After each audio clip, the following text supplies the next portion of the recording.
नमस्कार, देश न्यूज में आपका स्वागत है। मैं हूं आपके साथ धर्मिष्ठा। हमारे आज के खास कार्यक्रम चुनावी चक्कर में हम बात करेंगे भाजपा की दूसरी सूची के बारे में। मध्य प्रदेश में विधानसभा चुनाव के लिए बीजेपी अपने प्रत्याशियों की सूची जारी कर रही है। पहली सूची में 39 उम्मीदवारों के नाम थे। दूसरी सूची में 35 नामों पर लगभग सहमति बन गई है। मध्य प्रदेश के विधानसभा चुनाव में भारतीय जनता पार्टी इस बार प्रत्याशियों की 3 से 4 सूची जारी कर सकती है। आपको बता दें कि पहली सूची जारी होने के बाद अब दूसरी सूची 2 से 3 दिन में जारी होने की पूरी संभावना है। दूसरी सूची में लगभग 35 प्रत्याशियों के नाम शामिल हो सकते हैं। बीजेपी ने 17 अगस्त को जारी अपनी पहली सूची में 39 विधानसभा सीटों पर उम्मीदवारों के नामों की घोषणा की थी। दूसरी सूची में खास तौर पर इस सूची में ऐसी विधानसभा सीटों के नाम शामिल होंगे जहां पर कांग्रेस के विधायक काबिज है।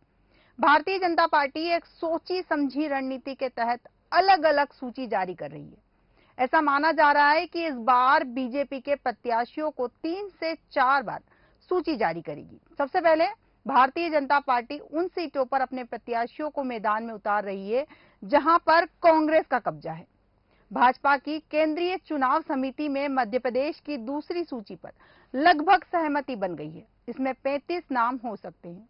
छतरपुर की राजनगर विधानसभा सीट से घासीलाल, छिंदवाड़ा की विधानसभा सीट से बंटी साहू का नाम लगभग तय माना जा रहा है। छिंदवाड़ा विधानसभा से अभी कांग्रेस के प्रदेश अध्यक्ष व पूर्व सीएम कमलनाथ विधायक है। तेंदुखेड़ा विधानसभा सीट से सांसद राव उदय प्रताप सिंह का नाम आया है, लेकिन यह नाम दूसरी सूची में रखा जाए या नहीं, यह बाद में तय होगा। सेलाना विधानसभा सीट से संगीता चारेल का नाम सामने आया है। ग्वालियर दक्षिण विधानसभा सीट से नारायण सिंह कुशवाहा और लाहार विधानसभा सीट से अम्बरीश शर्मा पर पार्टी फिर से भरोसा दिखाने जा रही है। भीतरगांव विधानसभा सीट से कौशल शर्मा व मोहन सिंह राठौड़ का नाम आगे आया है।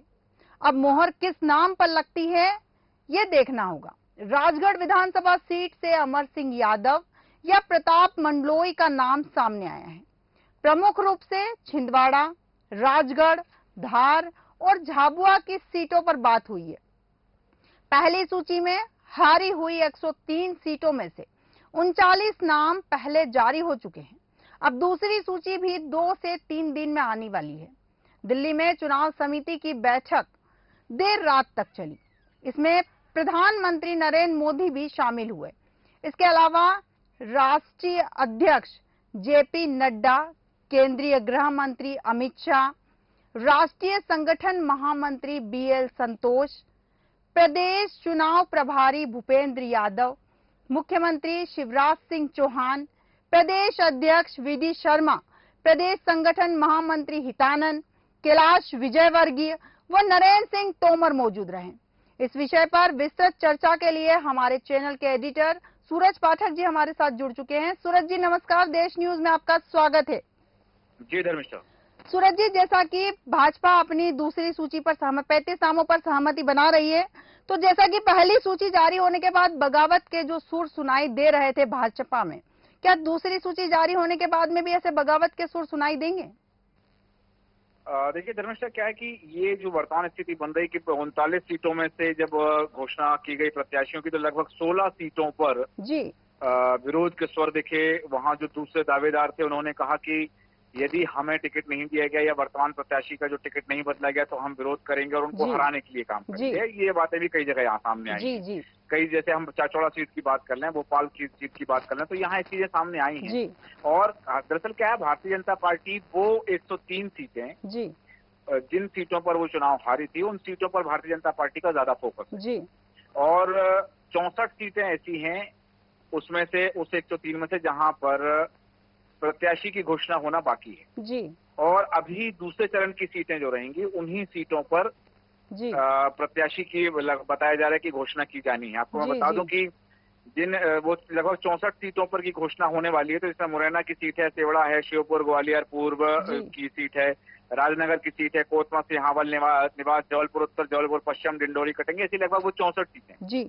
उन सीटों पर प्रत्याशी घोषणा करेगी। तो स्वाभाविक बात है कि जो तस्वीर पहली सूची के बाद आई है, और वो दूसरी सूची पर भी ऐसा ही कुछ ना कुछ सामने निकल करके आने वाला है। हालांकि क्योंकि बहुत सारे दावेदार हैं एक सीट से, तो यदि जिसको टिकट नहीं मिलेगी उसका विरोध तो कहीं ना कहीं दिखेगा। जी, जैसा कि सूरज जी मैं आपको रोकना चाहूंगी, जैसा कि 2 सीटें अभी वर्तमान में सामने आ रही, जैसे भीतरगांव विधानसभा सीट से 2 नाम सामने आ रहे हैं, एक कौशल शर्मा और एक मोहन सिंह का नाम सामने आ रहा है। अगर इन दोनों में से किसी एक को टिकट मिलता है तो दूसरा तो विरोध प्रदर्शन करेगा ही।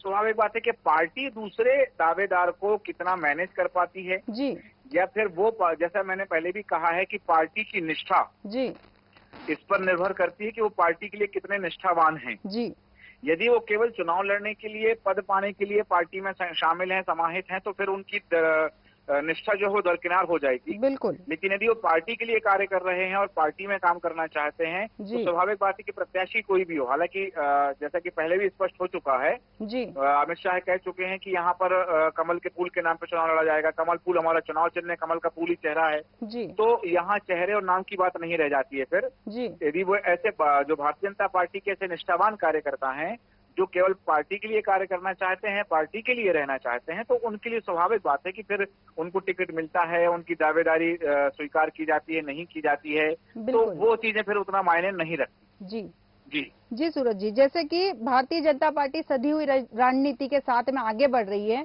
तो कहीं ना कहीं अगर देखा जाए तो उन्होंने इस समस्या से निपटने के लिए भी कुछ ना कुछ तो सोचा ही होगा कि वो किस तरह से अपने कार्यकर्ताओं को या प्रत्याशियों को मैनेज करेंगे। बिल्कुल स्वाभाविक बात है कि भारतीय जनता पार्टी की जो दूसरी सूची की हम बात कर रहे हैं, तो भारतीय जनता पार्टी की दूसरी सूची में यदि डैमेज होता है, तो जिस तरह से पहली सूची में जो डैमेज हुआ उसको कंट्रोल करने के लिए ग्वालियर चंबल अंचल क्षेत्र में केंद्रीय मंत्री जो है सिंधिया को जिम्मेदारी दी गई है। जी, और साथ ही नरेंद्र सिंह तोमर को जिम्मेदारी दी गई। तो हालांकि नरेंद्र सिंह तोमर ने थोड़ा बहुत वहां संभाल भी लिया, वो स्थितियां जो बन रही थी उन स्थितियों को संभाल भी लिया है। लेकिन यदि दूसरी सूची जारी होने पर ये स्थितियां बनती हैं, तो स्वाभाविक बात है कि वो उसको भी यदि उसका जो विरोध होगा, वो उसमें जो विरोध के स्वर आएंगे, उन स्वरों को थामने के लिए या उन स्वरों को कम करने के लिए भी कहीं ना कहीं पार्टी ने कोई रणनीति बना के रखी होगी। स्पष्ट कर दें कि ये जो सूची है बहुत जल्द सामने आने वाली, जो दूसरी सूची जल्द आ जाएगी और इस सूची में इंदौर की 2 सीटें भी शामिल हैं। और जैसा कि बताया जा रहा है कि बैठक हो चुकी है। प्रधानमंत्री नरेंद्र मोदी, गृह मंत्री अमित शाह, मध्य प्रदेश के मुख्यमंत्री शिवराज सिंह चौहान, प्रदेश अध्यक्ष वी डी शर्मा भी इस बैठक में रहे हैं। और इन जो कैटेगरी बनाई गई है, A B C D 4 category में बांटा गया है और चारों कैटेगरी की जो है कि उनमें बांटा गया उन 230 सीटों को और उसके आधार पर वो अपने प्रत्याशी तय कर रहे हैं। क्योंकि जो बी वाली सीटें हैं उनको ए में करना चाहते हैं, जो सी वाली हैं उनको बी में बनाना चाहते हैं, जो डी वाली हैं उनको सी में करना चाहते हैं। तो इस तरह से जो है उन्होंने ABCD की जो कैटेगरी बनाई है उस तरह की उस कैटेगरी के हिसाब से प्रत्याशियों की घोषणा भारतीय जनता पार्टी करने जा रही है। जी, जैसा कि सुनने में आया है काला पीपल सीट से घनश्याम चंद्रवंशी का नाम सामने था, अभी जो दूसरी सूची आने वाली है उसमें, लेकिन स्थानीय नेताओं के विरोध के बाद उस नाम को हटा दिया गया। तो क्या ये समस्याएं जो अभी वर्तमान में आ रही है भारतीय जनता पार्टी के सामने कि विरोध प्रदर्शन करने के बाद नाम हटा दिया, तो इन 35 जो नाम अभी चर्चा में है कि ये शामिल हुए हैं, 35 नाम डन हो चुके हैं, तो इनमें भी अगर कहीं विरोध प्रदर्शित होता है तो क्या इन प्रत्याशियों के नाम भी हटा दिए जाएंगे? नहीं, देखिए मैं बता दूं कि बहुत सारे नाम ऐसे हैं जिन पे विरोध तो हो रहा है, क्योंकि हर दावेदार चाहता है कि मुझे टिकट मिले, लेकिन नहीं मिलता है तो ये नाम, क्योंकि यदि ऐसा करने लगेंगे तो कब तक लिस्ट बदलते रहेंगे। बिल्कुल। ऐसे उषा ठाकुर 2003 में विधानसभा 1 से विधायक रह चुकी है। अब तब उन्हें तत्कालीन विधायक और कांग्रेस के दिग्गज नेता भल्लू यादव ने हराया था। उषा ठाकुर संघ की मानी जाती है कि संघ से उनका खासा लगाव रहा है। हालांकि उनके चुनाव में संघ भी पूरी मदद करता है। उषा ठाकुर केंद्रीय मंत्री राजनाथ सिंह की समर्थक मानी जाती हैं। यहीं एक और बात आती है सौगात मिश्रा की, तीनू जैन की, अमरदीप मौर्य की, गोलू शुक्ला की, कमलेश खंडेलवाल, ये जो सारे नाम हैं, जैसे कमलेश खंडेलवाल विजय वर्गीय गुट के माने जाते हैं। तो ये जो बहुत सारे नाम हैं, इन नामों को लेकर के सहमति बन रही है और वहीं ये भी माना जा रहा है कि दूसरा कोई दावेदार होगा तो उसे विरोध वो न कर पाए, इस बात के लिए पार्टी ख्याल रखेगी। जी सूरज जी। जी सूरज जी, तमाम जानकारी के लिए और हमसे जुड़ने के लिए धन्यवाद आपका। जैसा कि सूरज जी ने बताया कि पार्टी पूरा ध्यान रखेगी कार्यकर्ताओं को संभालने की, समेटने की और समझाने की कि कहीं ना कहीं उस भीतरघात जो चल रहा है पार्टी के अंदर उसे रोका जा सके। खिलजीपुर से हजारीलाल दांगी समाज के राष्ट्रीय अध्यक्ष व CM की पसंद है। और अंशुल तिवारी नरेंद्र सिंह, विजयवर्गीय व हितानंद के करीबी में से एक नाम तय हो सकता है। नरसिंहगढ़ से राजवर्धन सिंह और बड़नगर से मुकेश पंड्या का नाम सामने आया है। उज्जैन से अनिल जैन, कालूखेड़ा के नाम सहमति अभी बाकी है। कालापीपल सीट में घनश्याम चंद्रवंशी का नाम था, लेकिन स्थानीय नेता के विरोध के बाद खाती समाज के राकेश वर्मा का नाम आ गया है। सारंगपुर में रामलाल घटक और गौतम टेटवाल के साथ मोहन सोलंकी का नाम विचार के लिए रखा गया। ब्यावरा में जगदीश पंवार, रामनारायण डांगी व नारायण सिंह पंवार और नागदा खाचरोद सीट पर दिलीप शेखावत और तेज बहादुर के नाम हैं। इनमें से एक नाम पर सहमति बनना बाकी है। अब देखना होगा कि सहमति किस तरह बनती है। उज्जैन उत्तर सीट में अनिल जैन, कालूहेड़ा कोषाध्यक्ष प्रबल दावेदार हैं। बुरहानपुर से अर्चना चिटनिस के नाम पर बात हुई, यहां से हर्ष सिंह भी दावेदार हैं। यांडला से कल सिंह भाबर, देवरी से ब्रज बिहारी पटेरिया, देपालपुर से मनोज पटेल का नाम आगे आया है। आपको बता दें कि कई सीटों पर अलग से चर्चा हुई है। प्रारंभिक तौर पर कुछ सीटों पर अलग से बात हुई है, जिनमें सेवड़ा से प्रदीप अग्रवाल या कालीचरण कुशवाहा, डबरा से इमरती देवी, बैतूल से हेमंत खंडेलवाल के नाम पर बात बन रही है।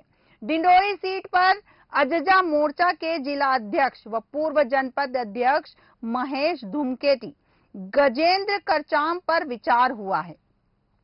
बीजेपी की दूसरी लिस्ट में परिवारवाद का फार्मूला देखने को मिल सकता है। माना जा रहा है कि भाजपा अब परिवारवाद की क्राइटेरिया पर नमी बरती रही है। हालांकि इसमें शर्त यह है कि यदि नेता पुत्र सालों से सक्रिय हैं और क्षेत्र से मांग और जीतने की संभावना है तो उसे टिकट दिया जाएगा। साथ ही ये देखना भी दिलचस्प होगा कि इस सूची के बाद भाजपा में बगावत के कितने रंग देखने को मिलते हैं। हमारे आज के खास कार्यक्रम चुनावी चक्कर में इतना ही। आप बने रहिए देश न्यूज के साथ। नमस्कार।